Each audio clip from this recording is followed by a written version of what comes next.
바울은 분명히 말해놓고 안 지켰어요. 고린도를 방문하겠다고 해놓고는 안 갔어요. 그래서 그들이 바울을 비난하고 바울에게 분노하고 바울을 못 믿을 사람, 어떤 그런 이미지가 형성이 됐단 말이죠. 그래서 바울이 지난주 본문 끝에서 너희가 제대로 알았더라면 우리가 피차간에 서로를 자랑스럽게 생각했을 거라고 나는 확신한다로 끝났어요. 그래서 바울은 오늘 바로 그 확신 위에서 변명하는 거예요. 세 가지를 얘기하는데, 첫 번째, 고린도를 방문하기로 했던 바울의 계획이 약속을 했는데 시행되지 않았습니다. 그때 이제 힘이 난 사람들이 누구겠어요? 바울을 비난해왔던 사람들이죠. 제대로 그냥 바울을 비난할 만한 객관적 근거를 확실히 얻은 거예요. 그러니까 교회의 흉흉한 분위기가 점점 확장되고 그 흉흉함에 감싸이게 되는 거거든요. 두 번째로, 그 계획대로 안 한 것에 대한 변명의 근거로 자기가 삼고 있는 게 뭔지 이제 살펴보겠습니다. 여러분, 우리가 알고 있는 게 있는데, 깎아내리기로 이미 가닥을 잡은 사람들에게는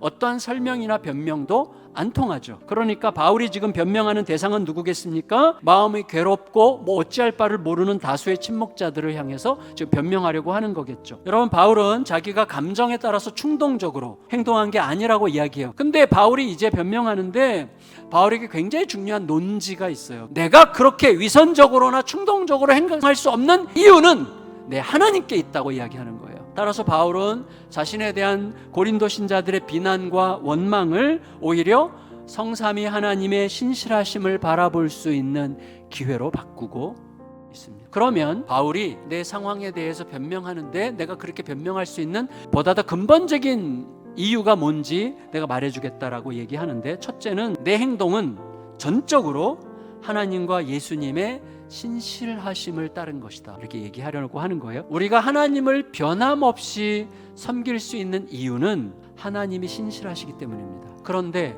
하나님의 신실하심은 한마디로 뭐예요? 약속 지키심이라는 거예요. 그래서 하나님께서 오르시다는 것을 나타내시죠. 그게 뭐예요? 영광입니다.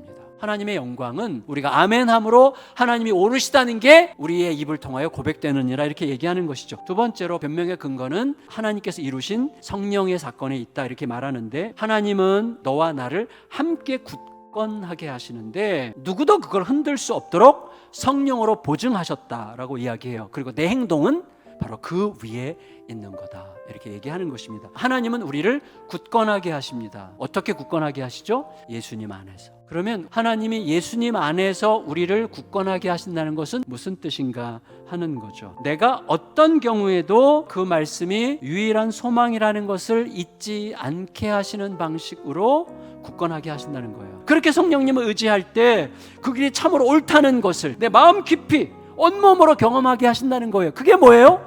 간증이죠. 그럼 마지막으로 세 번째, 바울이 방문하지 않는 게 하나님의 뜻이라고 생각할 수밖에 없었던 목회적 이유는 무엇인가를 이제 설명을 해요. 바울은 내가 가겠다 하고서는 안 간 게 너희를 아끼기 위해서 가지 말라고 하셨던 거라는 걸 내가 알게 됐어 라고 설명하는 것입니다. 그러면 고린도에 안 가는 게 아끼는 거라는 건 무슨 뜻일까요? 바울은 고린도 신자들에게 그들이 지금 겪고 있는 혼란과 여러 가지 갈등의 문제들을 바울이 가야만 비로소 해결될 수 있는 문제라는 인상을 그들에게 주고 싶지 않았습니다. 이미 그들에게 주신 믿음이 그들을 스스로 해결할 수 있을 것을 믿었다는 거예요. 따라서 바울은 너희가 스스로 해낼 수 있는 사람이라는 것을 너에게 더 격려해 주고 싶구나 라고 이야기하는 것입니다.